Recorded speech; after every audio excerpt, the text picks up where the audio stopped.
Handog ng Radyo Pilipinas World Service ang programang Global na Tayo. Pag-uusapan, hihimayin, aalamin ang mga isyung pinag-uusapan ng bayan at dadalhin sa pandaigdigang plataforma. Global na Tayo, talakayang hindi lang pambansa, bagkus pang global community pa. Global na Tayo, dito sa Radyo Pilipinas World Service, ang online digital station ng Pilipino saan man sa mundo. Tara na, Global na Tayo! Isang mapagpalang pagbati po sa inyong lahat at welcome na naman sa isa pang edisyon ng programang Global na Tayo. Ang programang Global na Tayo ay hatid po sa inyo ng Radyo Pilipinas World Service. Ang Radyo Pilipinas World Service ay isa po sa mga himpilan ng Presidential Broadcast Service Bureau of Broadcast Services. Ako po inyong lingkod, Ray Sampang. Kasama pa rin natin ang Global na Tayo team mula po sa ating Master Control na dyan si Mr. Milo Junela, si Susan Aizon. Gayon din sa ating Wirecast, si Justin, and of course ang ating executive producer, Ms. Stephanie Vicente. Kami po ay nasusubaybayan ninyo sa pamamagitan ng ating Facebook Broadcast Live sa inyo po mga Facebook browser. I-type lamang Radyo Pilipinas World Service. Gayon din sa YouTube channel, sa inyo pong YouTube browser, type lamang Radyo Pilipinas World Service. At kami napapakinggan din sa iba't ibang panig ng mundo sa pamamagitan ng ating shortwave broadcast gamit ang mga transmitters, shortwave transmitters ng Voice of America. And of course, you can also hear us sa inyong mga cellphone, yan man ay iPhone or Android phone. I-download nyo lamang ang ating PBS Radio app.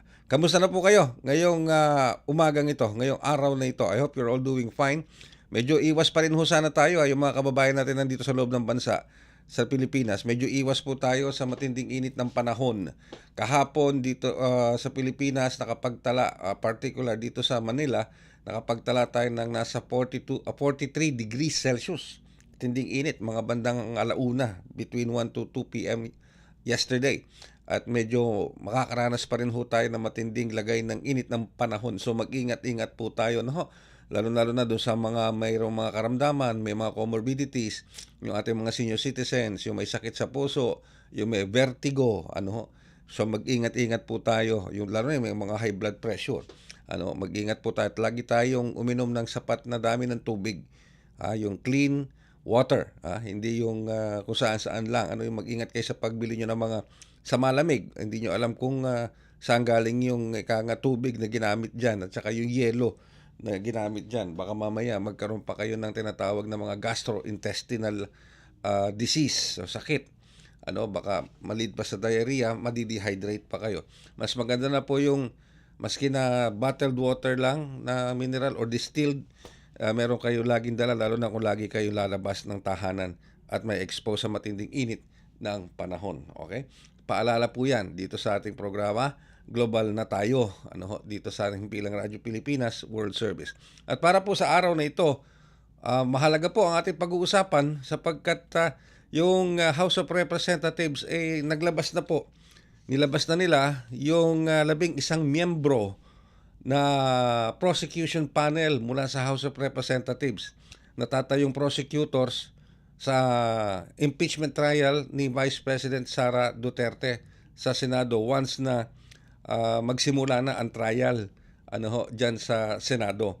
Okay? At kung di po ako nagkakamali, ngayon ding araw na ito, kung di ako nagkakamali, if we can confirm this, baka ngayong araw pong ito, i-transmit na ng House of Representatives sa Senado yung articles of impeachment laban kay Vice President Sara Duterte. So 11 member po yan. 11 members ang bumubuo ng prosecution panel mula sa House of Representatives. Sino-sino yung 11 miyembro na yon? Sino-sino yon? They are made up of, una-una, Representative Joel Chua mula sa 3rd District ng Manila. Si Representative Laila De Lima mula naman sa mamamayang Liberal Party List. Pangatlo, si Jerbil Jinky Beatrix Reyes Luistro. Yan, 2nd District Batangas. Siya po ang lead prosecutor. At si Representative Jerbil Luistro, siya rin po yung chairman ng House of Representatives Justice Committee. At of course, pang-apat, si Representative Terry Ridon ng Bicol Saro Party List. Panglima, si Jose Manuel Chel Diokno ng Akbayan Party List. Isabel Maria Zamora ng San Juan City. Representative Lordan Juan ng Cagayan de Oro 1st District. Kasama rin sa prosecution panel si Jonathan Keith Flores ng Bukidnon 2nd District, si Lawrence Defensor, representative ng Iloilo 3rd District, gayon din si Ramon Rodrigo Gutierrez, representative ng First Rider Party List, at si Arlene Kaka Bagaw, representative ng Dinagat Islands Lone District. Yan. Alright, so ano po ito ha? Ito na po yung 11 miyembro ng prosecution panel na nabuo ng House of Representatives para po dito sa impeachment trial laban kay Vice President Sara Duterte once na nagsimula na po ito sa Senado. And speaking of that, nasa linya po natin ng komunikasyon ang ating pong butihing representative, congressman ng Tingog Party List, walang iba kundi si Representative Jude Asidre. Alright, magandang morning po, Congressman Jude, at si Ray Sampang po ito. Welcome po sa programang Global na Tayo. Magandang umaga, Sir Ray. Magandang umaga din po sa mga nakikinig sa atin yung oras. Thank you very much, Congressman Jude, sa pagpapaunlak po ninyo sa amin sa programa natin. So, unang-una, kanina nababanggit ko na po sa programa yung 11 miyembro ng prosecution panel. So, ika nga po, sa tingin niyo po ba itong 11 miyembro na ito ng prosecution panel is ready to do their job as prosecutors para po sa impeachment trial ni Vice President Sara Duterte? Sir Ray, malaki po ang tiwala ko na magagampanan ng ating mga prosecutor yung kanilang tungkulin. Lalong-lalo na marami sa mga yon handa na last year pa. Marami sa kanila kasama ng prosecutorial panel.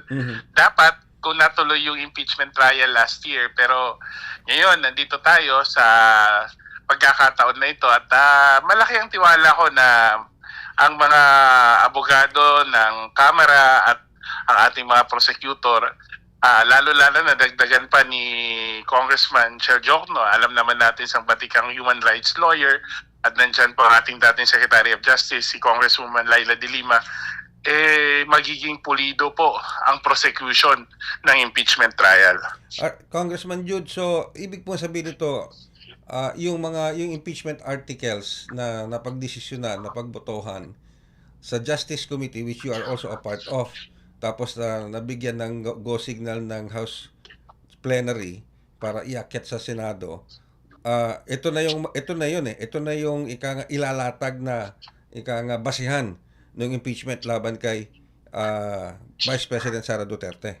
Tama po kayo, lalo-lalo na po yung tatlong articles dun sa ang mga issue allegations tungkol sa paggamit ng confidential funds, yun dun po sa issue ng threats against the President, the First Lady and the former Speaker, at din po sa unexplained wealth na nakita po doon sa SAL and sa AMLAD documents.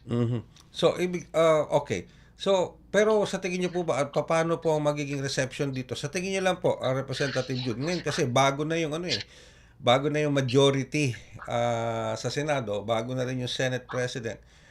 How do you see this going kapag ito'y na-submit? Pero first of all, confirm ko muna pala. Ngayon na ba isasubmit yung articles of impeachment? Itatransmit na ba ngayon? We're kahapon nagpahayag po ating Secretary General na ina-answer yung mga kopya. They're in the process of reproducing. Alam naman ho natin kung gaano kakakapal. Nakita natin yan last time. Gaano kakapal ang buong set plus yung attachment ng ating impeachment complaint. So it will take some time. So we're hopeful that by today matatapos sila at tingnan natin. Baka today matransmit po sa Senado. Okay. Now, if ever it is transmitted today or tomorrow, ano sa tingin po ninyo, in your own personal view, how will the Senate receive this? Tulad na sabi ko kanina, bago na yung majority, bago na rin yung Senate President, and of course, hindi natin pwedeng itago na ilan doon sa mga members ng majority ngayon sa Senado are pro Duterte. How do you think this will go, Congressman? Well, I want to give the new leadership in the Senate the benefit of the doubt. No, we've heard the new Senate President, Senator Alan Peter Cayetano, repeatedly assuring the people that they will proceed with their role in carrying out their constitutional duty of convening as the impeachment court. Ako, ang magagawa lang siguro natin magtiwala na sa kaparehong extent na ginawa ng House of Representatives ang aming tungkulin na i-initiate at establish ang probable cause ay ganun din ang tungkuling gagampan, ganun din ang determination, no, ng Senado na gampanan ng kanila namang tungkulin. At alam naman natin ito ay isang constitutional pero political na proseso. Sana lang hindi makalimutan ng ating mga kasamahan sa Senado na ang taong bayan nanonood. Kung titignan natin yung surveys, mas nakakarami ng mga Pilipino sa ngayon ang gusto nang makita na mag-proceed ang impeachment court, ang impeachment trial. Oh, okay. Pero gusto ka lang kunin itong reaction niyo dito kasi during the nominal o bago mag-nominal voting sa House of Representatives, mukhang nabigyan pa ng pagkakataon magsalita si Representative Lebiste. Ano po? At may mga binitawan na naman siya pang mga salita na nagsasabing may perang involved sa pagboto. Millions and millions of pesos na pagboto. Ano pong reaction niyo doon? At Well, first, that we have to categorically deny that such transactions or such rewards were ever given. And honestly, I don't want to comment. May mga bagay siguro na hindi mo na pinapatulan eh. Okay. Paulit-ulit naman na sinasabi ni Congressman Leviste, etong mga paratang na ito, kung may problema siya, di magkaso na lang siya. Okay. Alright. Anyway, so now that the House of Justice Committee ng House of Representatives is done with its mandate, its job, ano po ngayon ang nakikitang dapat pagtuunan ng pansin ng Kongreso? Meron pa tayong impeachment na inaantabayanan. Of course, this will also take the time and of course attention ng ilan nating mga mambabatas. Pero how can the House now do its function in lawmaking? Ano po ang focus natin ngayon, Congressman? Well, una yung mga LEDAC priorities na hindi pa ko napapasa, it's on top of our priorities. Nandyan din po, like ako sa education, may a couple of education bills that we need to see through, lalong-lalo na yung pag-revisa ng charter ng CHED at TESDA, no? Which is going to be critical to the 10-year reform program na pinosisyon o di kaya i-design ni-recommend ng EDCOM 2. Nandyan din po yung patuloy natin na mga pagdinig tungkol sa krisis na ating kinalalagyan ngayon. And ng isang araw lang o kahapon lang na-approve na yung Kalinga Bill sa committee level. So we're hopeful that it will come up to the plenary in the coming weeks and have it passed at the House level before we go on the CMDA adjournment for the first plenary session. Medyo mahaba-haba pa ang kailangan. Pero as always, ang Kongreso naman, kahit nung may impeachment, talagang tuloy-tuloy naman ang paggawa natin ng mga batas na prioridad talaga. At it seems like we're on track naman with all our legislative priorities. Okay. And of course, sa tingin nyo ba, Congressman, dito sa mga articles of impeachment na ika nga po ilalatag sa Senado, which of these three articles do you think is the most effective at sabihin natin could stand the test of trial? Ako, sa tingin ko, dun sa threats mismo, no? Kasi isang ang pinakamalakas ang witness natin dun. Ang Vice Presidente mismo. Ilang beses siya mismo, nakita naman natin in a public declaration that nag-hire siya ng assassin to kill the President, the First Lady, and the Speaker. At paulit-ulit niya sinabing hindi ho yun biro, hindi rin. I think whether or not such a threat was actually carried out, but the fact that the second highest official of the land made such threat, the threat itself is the impeachable act. Especially when that particular official stands to benefit from any vacancy in the presidential succession. Alright, with that, Congressman Asidre, maraming salamat po, at unless meron pa ho kayong mahalagang gustong ipabatid na mensahe sa ating mga kababayan. Ang apela lang ho natin sa ating taong bayan, no, ay wag ho nating bibitiwan ang ating pagmamatyag sa impeachment. Bagamat may 24 na senador na judges, senator judge, at merong 11 prosecutor, mahalaga po ang role ng taong bayan sa usaping ito. Hindi po ito, sabi nga namin, hindi lang po ang Vice Presidente ang on trial sa impeachment na ito. Ang kalagayan at katayuan ng ating demokrasya. Tayong taong bayan po dapat ay magmatyag. Kung saan man tayo tumatayo sa issue ito, we may have different positions on how it should take, what decision should be taken. But I think we should on the course of this impeachment case. Thank you very much po, Congressman Jude Asidre, sa oras na pinagkaloob po nyo sa amin. Thank you Maraming very much. salamat, Sir Ray. Mabuhay po kayo. Thank you very much. Ang ating pong Representative Jude Asidre ng Tingog Party List dito po sa unang sigwada ng ating panayam sa episode na ito ng Global na Tayo. Magbabalik po kami makalipas ang ilang paalala. Noon, pag may nagkasakit sa pamilya, agad may pangamba. Hindi lang dahil sa sakit, kung hindi dahil sa takot kung saan kukuha ng pampagamot. Mahal ang gamot. Nakita at naramdaman ito ni Pangulong Ferdinand Marcos Jr. Kaya iniutos niyang ilapit pa ang tulong pangkalusugan sa bawat Pilipino. Sa PhilHealth, ipinagkatiwala ang pagtutok para maging tunay na serbisyo ang kautusang ito. Kaya nagtungo ang Pangulo sa General Santos City para masigurong umaabot sa mga tao ang mga programa. Mr. President, pwede payakap.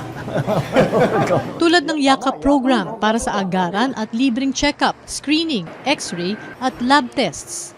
Mayroon ding programang gamot na nagbibigay ng hanggang 20,000 pesos na libreng maintenance medicines. Ang yakap, by the mere word, yakapin para mailayo sa sakit. Kinabit na rin namin yung availability ng gamot at saka ng basic lab. We're hoping bumaba rin yung ating kailangan ma-hospital. Ginagawa natin mga paraan, maagang nagpapatingin para hindi na uabot sa malubhang sakit. May dagdag suporta sa dialysis para sa tuloy-tuloy na gamutan ng mga tulad ni Leo na 3 beses isang linggo ang dialysis. May tulong din sa cancer treatment ang mga tulad naman ni Maribeth para hindi maputol ang laban dahil lang sa gastos. Pinalawak din ang maternity coverage para sa normal delivery, cesarean, pati prenatal at postnatal care. Ikalat natin yung balita para alam ng tao kapag may karamdaman sila, meron silang gustong patignan, yung anak nila, whatever, meron silang pupuntahan. Sa buong bansa, tuloy-tuloy ang trabaho, isa-isang inaayos ang mga bagay na nagpapagaan sa buhay ng mga Pilipino. Ngayon may PhilHealth, may tulong. Hindi lang ito benepisyo, kung hindi ka panatagan para sa bawat pamilyang Pilipino. Patuloy na sumusubaybay sa ating programang Global na Tayo. Dito pa rin sa Radyo Pilipinas World Service. Ulitin ko po para doon sa mga hindi po natin na nakarinig. Meron na pong nilabas na listahan ng mga pangalan mula sa House of Representatives na tatayong prosecution panel para po sa impeachment laban kay Vice President Sara Duterte once the impeachment trial ay magsimula na sa Senado. Pinaghahandaan na rin po yan ng Senado. Ito yung 11 miyembro. Ulitin ko po yung pangalan ng 11 miyembro ng prosecution panel. Representative Joel Chua ng Manila 3rd District, Representative Laila De Lima ng Mamamayang Liberal Party List. Kasama rin of course si Representative Jerbil Jinky Britrix Reyes Luistro ng Batangas 2nd District. Siya ang tatayong lead prosecutor. Gayun din kasama si Representative Terry Ridon ng Bicol Saro Party List. Representative Jose Manuel Chel Jokno ng Akbayan Party List. Representative Isabel Maria Zamora ng San Juan City, Representative Lordan Suan ng Representative ng Cagayan de Oro City 1st District. Siyempre kasama rin si Representative Jonathan Keith Flores, Representative ng 2nd District ng Bukidnon. Si Representative Lawrence Defensor, Representative naman ng 3rd District ng Iloilo. Ganyan din kasama si Representative Ramon Rodrigo Rog Gutierrez, siya namang tumatayong First Rider Party List, at si Arlene Kaka Bagao, representative ng Lone District ng Dinagat Islands. Lahat po ng mga miyembrong ito maliban kay Representative Luistro ay nagbumoto ng yes ang boto nila para ma-impeach sa ikalawang pagkakataon si Vice President Sara Duterte. May kabuuan po kasing 257 congressmen o may kabuang 257 representatives ang bumoto ng yes para po ma-impeach si Vice President Sara Duterte, samantalang 25 ang bumoto ng no. Sa ikalawang pagkakataon na po ito para po sa kaalaman ng ating mga kababayan, ikalawang pagkakataon na po ito na ma-impeach si Vice President Sara Duterte. At ito yung historical ito kasi this is the first time na merong ikalawa sa highest official of the land na ma-impeach ng 2 beses. Okay? Yung pong una kasing impeachment laban kay Vice President Sara Duterte ay noong 2025. Kaya lang, may mga kongresista o may mga representatives ang nag-challenge sa proceeding kung saan ang Supreme Court dineklara na yung buong proseso ng impeachment noong 2025 sa House of Representatives ay unconstitutional dahil sa violation ng rule na prohibiting na more than one impeachment proceeding laban sa isang official sa loob ng isang taon. Ulitin ko po, meron kasing ruling yan kailangan isang beses mo lang pwedeng i-impeach ang isang government official sa loob ng isang taon. Hindi pwedeng 2 beses. So yung unang impeachment trial laban kay Vice President Sara Duterte noong 2025 ay dinesisyonan ng Korte Suprema na unconstitutional dahil lumabag sila doon sa provision na yon. Ngayon, 2026, ito po yung ikalawa.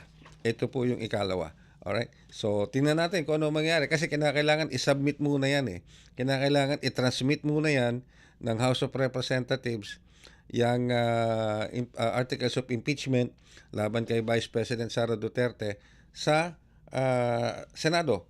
And doon natin makikita kung ano ngayon ang magiging aksyon ng bagong Senate President sa katauhan po ni Senator Alan Peter Cayetano kasama ang bagong majority ng Senado. Kasi po maalala nyo, nagpalit ng Senate President from Senate President Tito Soto. Ngayon po ang bagong Senate President ay si Senator Alan Peter Cayetano together with 13 majority senators. At siyempre yung dating majority noon, ngayon ang pumupunta ngayon sa minority. Okay? So tingnan natin kung ano mangyayari. Kaya yung ating mga kababayan, tulad nga ng panawagan ni Congressman Jude Asidre, kailangan tutukan ito ng taong bayan. Hindi lang ng taong bayan dito sa loob ng Pilipinas, kundi kayo pong mga overseas Filipino workers at Filipino diaspora na nasa iba't ibang panig ng mundo. Subaybayan po natin ito. Subaybayan po ninyo ito.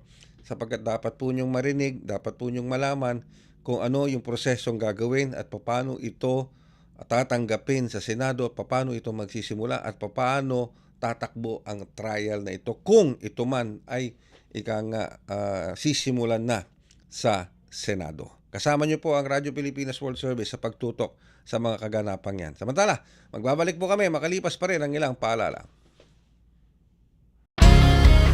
Paano nga ba mag-register para magkaroon ng schedule sa Bagong Pilipinas Presidential Action Center? Narito ang mga dapat gawin.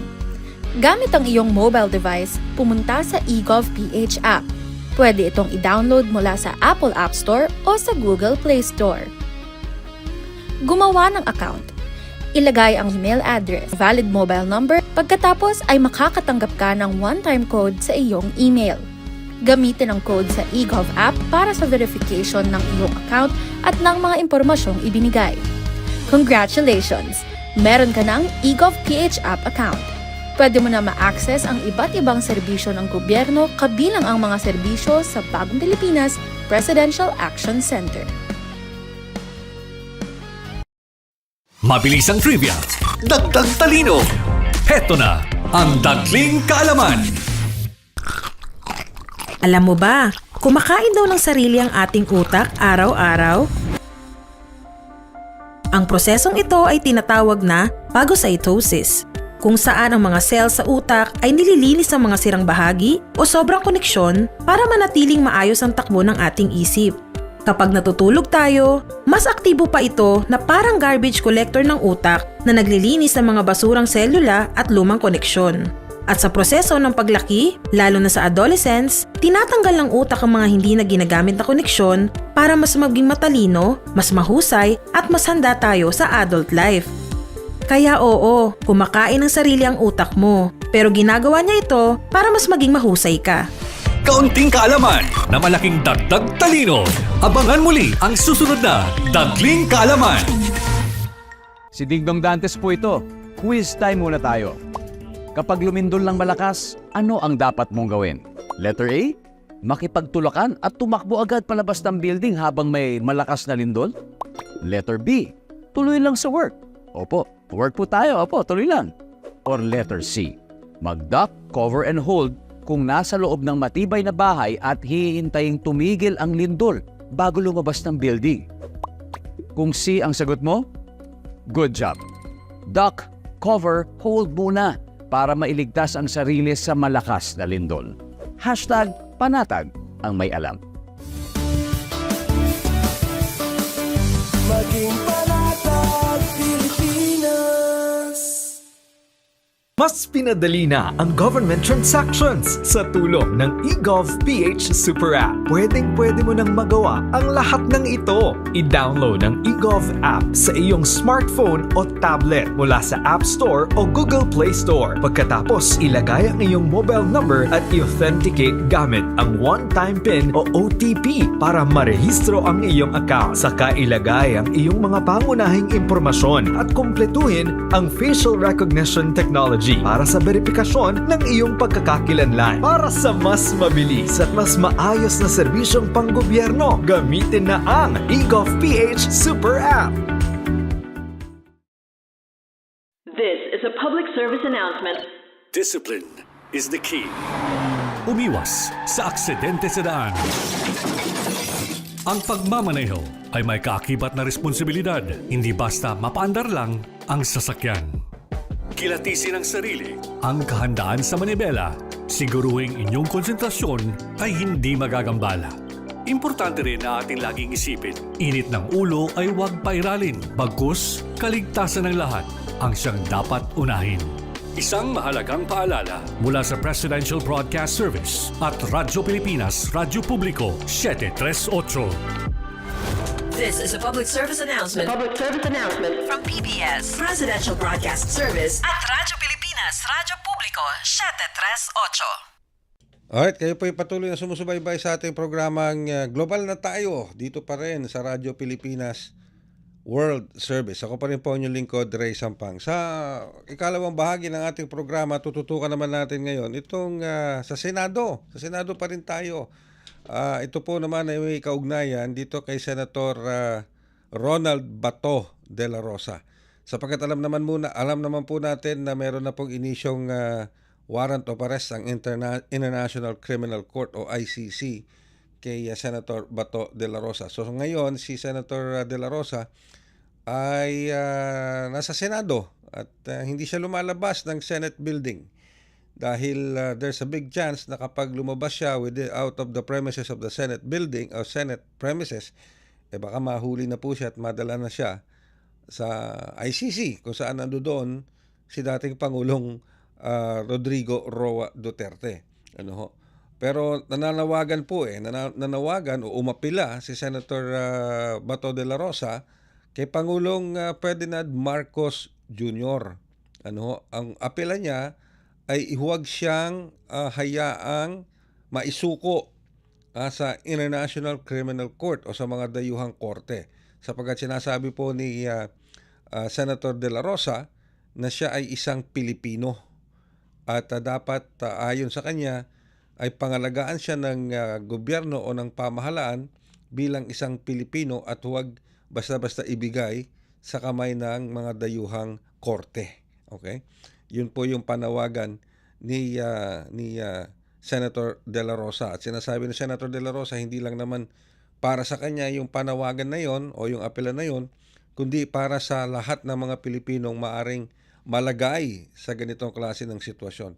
Dinagdag pa nito ni Senator de la Rosa na maari malagay din sa ganitong sitwasyon si Pangulong Ferdinand R. Marcos Jr. Pero bigla itong sinagot ng ating Undersecretary Claire Castro, ang spokesperson ng Malacanang. Ang sinasabi niya malabong mangyari yon na maharap din si Pangulong Ferdinand Marcos Jr. sa ICC dahil unang-una, hindi naman siya naging involved sa laban kontra Doga kung saan nagkaroon ng napakaraming kaso ng extrajudicial killing. Yan. Pero hindi, siyempre, marami pa rin tayong pag-uusapan patungkol kay Senator Bato de la Rosa dahil of course, ang pinagtatalunan din ngayon yan is yung nga pong warrant of arrest. Gusto nating malaman kasi ano bang mas mabigat? Kasi siyempre yung warrant of arrest mula sa ICC o kailangan pa bang dumaan yan sa local court? Ano bang mas matindi? Ano bang mas mabigat? Yung ICC warrant of arrest o yung sabi na nating warrant of arrest mula sa isang local court na dito mismo sa Pilipinas? At kinakailangan ba talagang dumaan ng isang ICC warrant of arrest? Kailangan pa ba talagang dumaan ito sa isang local court dito sa Pilipinas bago ito isilbi sa isang tao o isang Filipino citizen? Much more sa isang senador katulad ni Senator De La Rosa. So ganun yung ilang mga legal questions na ika nga po pinag-uusapan at nagiging balakid ngayon dito sa usaping ito sa pag-i-issue o pagsaserve ng warrant of arrest laban kay Senator Bato de la Rosa. And how long can Senator de la Rosa stay in the Senate? Di ba? How long? Gaano katagal? Di ba? And kung sakali man na all of the requirements are met, kung sakali man, let's say for the sake of argument, o sige, dumaan na sa local court, from ICC, dumaan sa local court, nag-issue na ang local court, kunin nyo na si Senator Bato de la Rosa, how will it be done? Diba? Yan.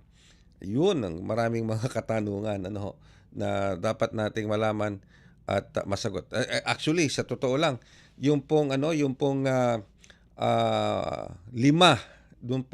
yung limang bagong miyembro ng minority bloc, nagpasa po sila ng resolution. Senate Resolution 395. Ano yung Senate Resolution 395 ng minority bloc, ng bagong minority bloc? Hinihimok po nila doon sa resolution na ito, hinihimok po nila si Senator Ronald Bato de la Rosa na sumuko na sa mga nararapat na mga otoridad dito sa Pilipinas. Sa likod na rin po ng warrant of arrest laban sa kanya. Sino-sino yung limang minority senators na ito? Si Senator Ping Lacson, kasama doon. Si dating Senate President Tito Soto, kasama doon. Si Senator Bam Aquino, kasama doon. Si Senator Risa Hontiveros, kasama din doon. Okay? At of course, meron pa isa, nakalimutan ko ng isa. Pero lima po sila mga minority senators na nagpasa ng nasabing resolution na humihimok kay Senator Bato de la Rosa na sumuko na lamang sa ating mga local authorities. Once everything is if everything is in order, sumuko na lamang sa mga otoridad sa likod po ng ICC warrant na ito. Alright? So, antabayan po natin sapagkat inatabayan na natin ang ating makakasama naman dyan para maliwanagan ng ilan sa mga issue na pag-uusapan natin tungkol po dito. Si International Criminal Court Assistant to Counsel, walang iba kundi si Attorney Cristina Conti. Magandang umaga po, Attorney Cristina Conti. Si Ray Sampang po ito sa Global na Tayo. Magandang umaga. Thank you po, Attorney Conti, sa pagpapaunlak po niyo sa aming programa. Alright, warrant of arrest na issue na po ng International Criminal Court laban kay Senator Bato de la Rosa. Pero ito pong warrant of arrest na ito, Attorney Conti, bakit ang tagal lumabas? Kasi November pa pala ito, Attorney Conti. Oo, bakit secret? Kumbaga, ang reason dyan ng ICC, secret, usually yung application, tapos yung issuance, ay para ma-ensure yung arrest. Masigurado mo na ma-arresto mo, surprise being your factor. Kaya lang, ito nga mukhang wala na tayong magagawa, nagkakaalaman na. na-public na yung warrant, wala pang aresto. Alright. Okay. Yung pong warrant of arrest from the ICC, Attorney Conti, marami pong nagtatanong bakit si former Senator Antonio Trillanes may hawak. Can Senator Trillanes get hold of that ICC arrest warrant? I don't know, but maybe may contact siya sa loob ng gobyerno. May dalawang bahagi yan Philippine government at saka ICC mismo. Silang magkausap dapat yan At transmit yung warrant sa state parties. Magkakakopya ka. So, ang na-imagine ko na lang si Senator Trillanes ay nandun dahil nga may personal na invitation sa kanya si Bato Okay. Hindi naman, pinapanood ko, hindi naman niya sinabing nandito ako para mag-serve ng warrant. Sinasabi niya, kasi sabi ni Bato, pumunta ako. Yung pala yung manghuhuli na iwan sa gate. So, yun lang. Mukhang nagkabulilyaso, sabihin na natin. At nauna pa yung yung manunood dapat. Nauna yung manunood kaysa sa yung gagawa. Alright. Pero Attorney Conti, ika nga, kamusta, ano ang feeling ngayon ng mga families na biktima ng EJK? Lumabas na yung ICC warrant. Kaya lang nasa Senado si Bato. Hindi ma-arrest dahil nga, of course, for some policies and rules ng Senado, hindi mo siya basta-basta kunin dun sa loob. So, kamusta po ang feeling ng mga EJK families na mga biktima? Iba-iba na yung naramdaman nila at yung emosyong dumapong sa kanila kasi may nakaabang, maya-maya may comedy, maya-maya may galit, maya-maya may inis. Kasi daming nangyari. Pero sa pangkalahatan, positibo naman na nakaabang. Alam nila na kailangan mahuli si Bato para makapagtuloy ng trial. Kaya steady lang sila. Inaabangan nila din yung sa ICC na isa pang kaso, yung kay Duterte. Yeah, At naghahanda ngayon ng pagtulong dun sa pagpapa-apply ng iba pang mga biktima. Kung sakali sa kaso, sa kaso ni Duterte, pero kung sakali, syempre, at the back of our minds, isipin natin yung kay Bato, kaso ni Bato.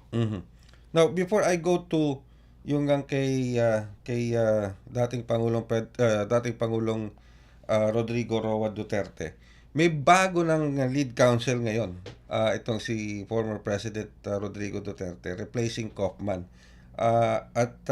Ito pong bagong abogado na ito, kung di po ako nagkakamali, ay si Peter Haynes. Tama po ba, Attorney Conti?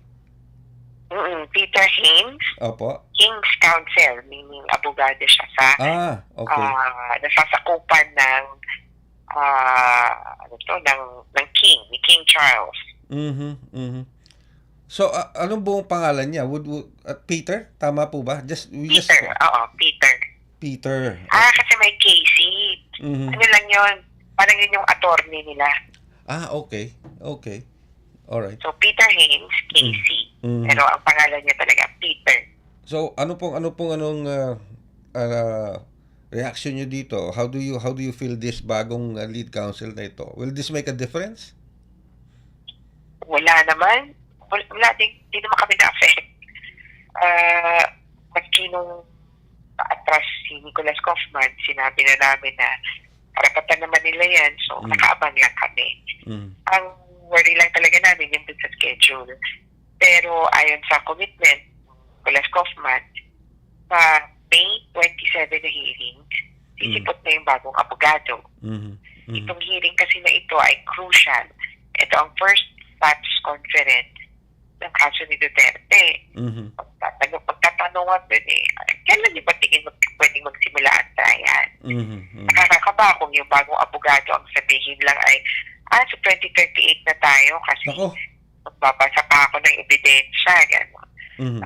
Kaya doon lang kami medyo kabado, pero on the other hand, yung nakikita namin at nababasa, dapat ready siya Kasi maaga pa lang naman at dapat wala na siyang hands adjustment kasi dati na siyang abogado sa ICC. Okay.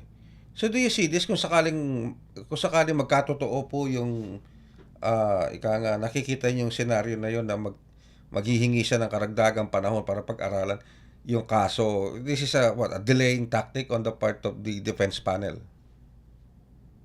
Ngayon, hindi pa natin makikita ng gano'n dahil wala pa namang request para delay. Kaya nakaabang lang din kami.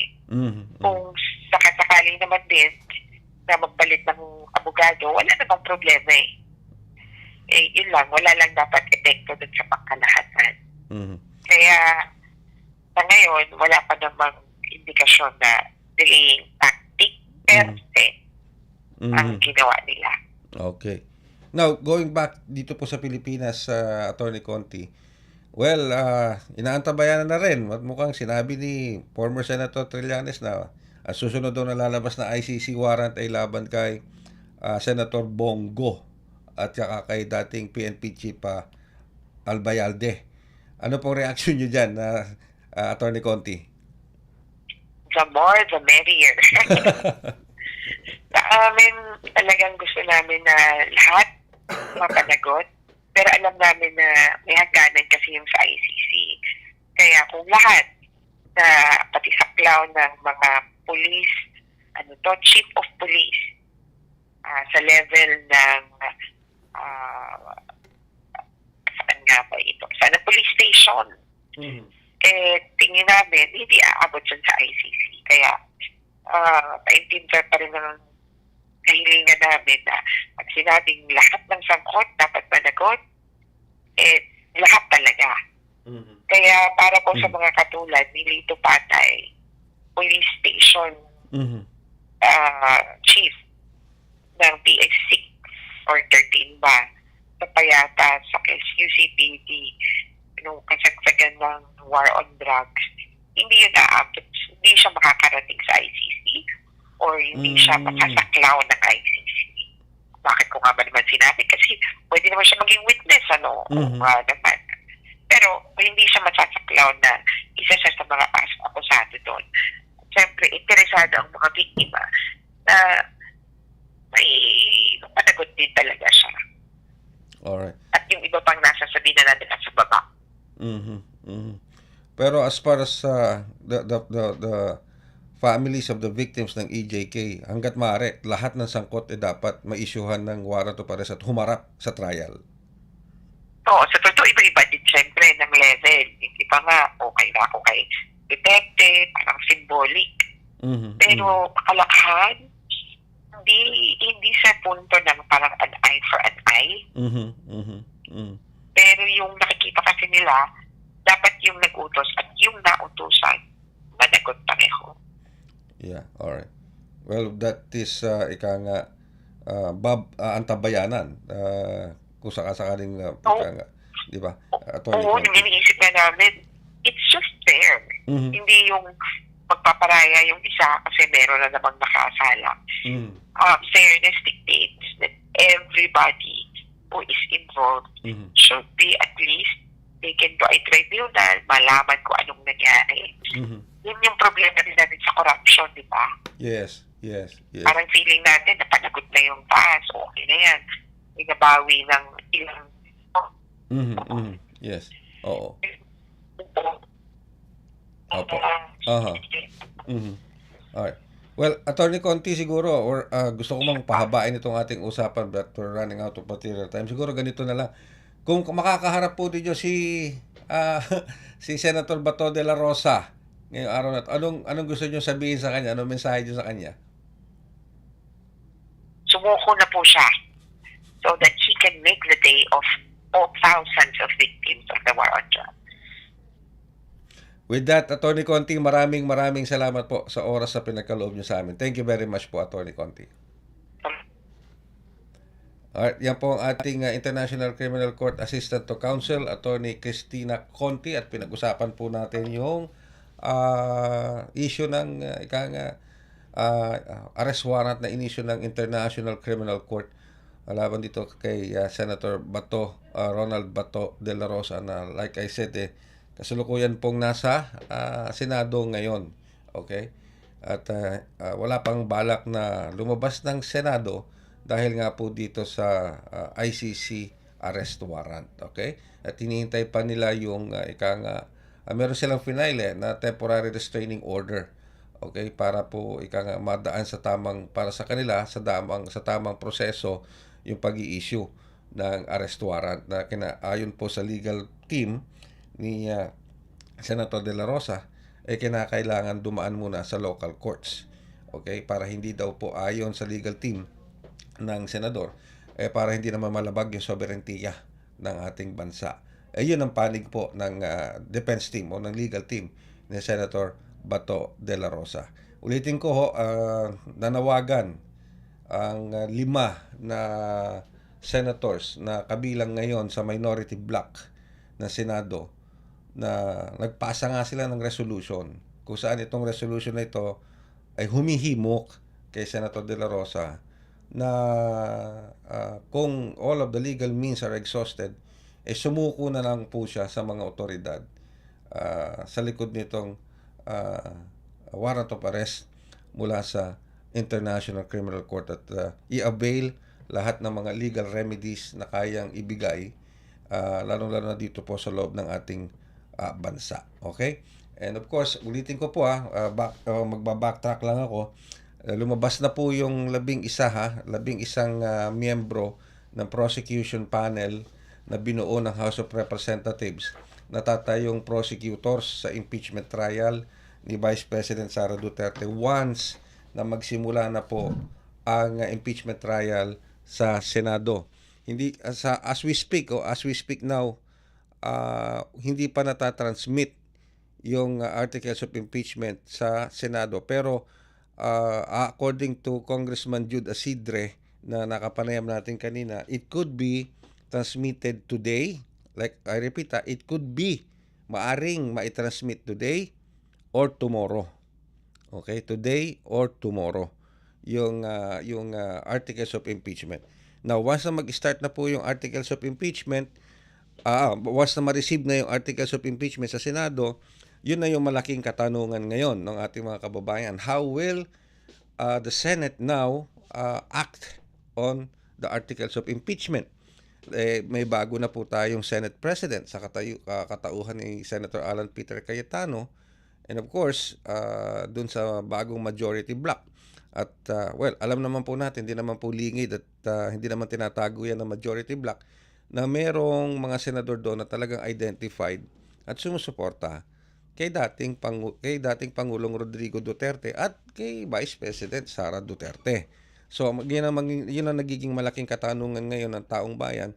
How will the Senate act on it? Di ba? Yung pagsasubmit o pagtatransmit once na-receive na nila itong articles of impeachment. Will they proceed forthwith? Yan. Ano ba ibig sabihin ng forthwith? Iba-iba po kasi ang translation ng forthwith mula sa ating mga butihing mga senador. Okay? Meron sinasabi na yung bigla, mabilis na aksyon. Pero ang sinasabi ho kasi ng iba, the most rational explanation is, okay, i-receive yung articles of impeachment sa Senado, agad magko-convene ang Senado bilang isang impeachment court. Pero magko-convene lang sila, hindi pa yun mag-i-start ng trial. Magko-convene lang muna. Kumbaga, bubuin muna yung impeachment court ng mga senador. Kasi yung mga senador po, yung natatayo na mga impeachment, yung mga judges di ba? Yung mga judges dun sa sa impeachment court. Tapos yung 11 miyembro mula sa House of Representatives, yun ang magsisilbing prosecutors. Samantalang si Vice President Sara Duterte, meron po siyang sariling defense legal team. Okay? Yun po yun, ganun po yun. Pero syempre, bago mag-start ang trial, marami pong paghahanda. Kaya po nagko-convene muna ang Senado. Magko-convene muna sila para ayusin kung anong dapat ayusin bago mag-start ang trial. 'Di ba? Yung unang-una diyan, magi-issue sila ng subpoena. Magi-issue sila ng mga mga subpoena or anong oras magsisimula, pag-uusapan yan. Ilang beses sila magkikita, ilang beses yung trial, etc., etc., etc. So maraming ano po yan, maraming mga dapat munang buuin bago mag-start ang trial. Kasi sa totoo lang, pag-uusapan din sa pagko-convene bago mag-start ang trial kung paano ipipresent yung mga witnesses. O, may surprise witness ba dyan? Sa kalagitnaan ng trial, bigla may papasok na witness. Pag-uusapan kung papayag ang impeachment court sa mga ganong sistema. So, hindi basta-basta po pwedeng, natanggap ko, o sige, start na tayo ng trial. Hindi po ganon. Magko-convene muna sila. Okay? Magko-convene. Alright? So, antabayanan po natin yan. Antabayanan po natin yan. Yung mga kaganapan na yan. Antabayan natin, ngayong araw na to, baka sakaling maipadala na sa Senado yung articles of impeachment, and then tingnan natin kung anong mangyayari, ano magiging action. Pero bago ako tuluyang magpaalam, meron tayong paalala dito. Itong paalalang ito, itong announcement na ito ay galing sa ating Philippine Embassy sa Washington DC. Okay? Ay sabi po, hindi naman paalala kundi kinikilala. Yan, kinikilala ng ating Philippine Embassy sa Washington DC ang mga Filipino nurses. Yan, mabuhay kayo mga Filipino nurses. Kasi alam nyo ba na sineselebrate po itong National Nurses Week. Yan, National Nurses Week. At kung di ako nagkakamali, kahapon is International Nurses Day. Ngayon naman, itong buong linggong ito ay tinatawag na National Nurses Week. At kaisa ang ating Philippine Embassy sa Washington DC sa pagkilala sa pagkilala sa sakripisyo na dedikasyon at profesionalismo ng ating mga Filipino nurses sa iba't ibang panig ng mundo at dito sa Pilipinas. Ayan. Okay, so isa na ho kami sa inyo, isa na ho kami sa mga kumikilala sa sakripisyo, dedikasyon at profesionalismo ng ating mga Filipino nurses dito sa loob ng bansa at maging nasa ibayong dagat. Kaya maraming salamat. Sabi nga nila, walang ospital walang ospital na walang Filipino nurse. Yun. Totoo po yan, lalo na sa Middle East. Maski sa US, kahit saan yata.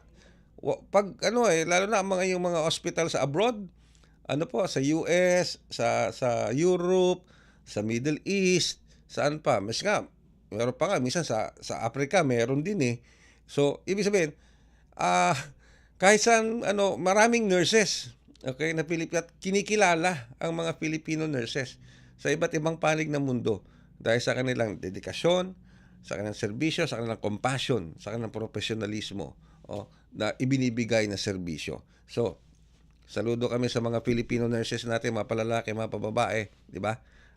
Para po sa pagdaraos ng Nurses Week and of course, yung International Nurses Day kahapon. Alright, maraming salamat po sa inyong pagsubaybay sa isa pang edisyon ng programang Global na Tayo. Sa ngalan po ng ating Global na Tayo team, sa ating Master Control, sila Milo Junela, Susan Aison. Sa ating Wirecast, si Justin. And of course, ang ating Executive Producer, si Miss Stephanie Vicente. And of course, ang ating producer naman, kasama pa rin natin si Miss Drizzle Nanyong. Ako naman po ang inyong lingkod, Ray Sampang. Maraming salamat. Mabuhay ang Pilipino sa amang dako ng mundo.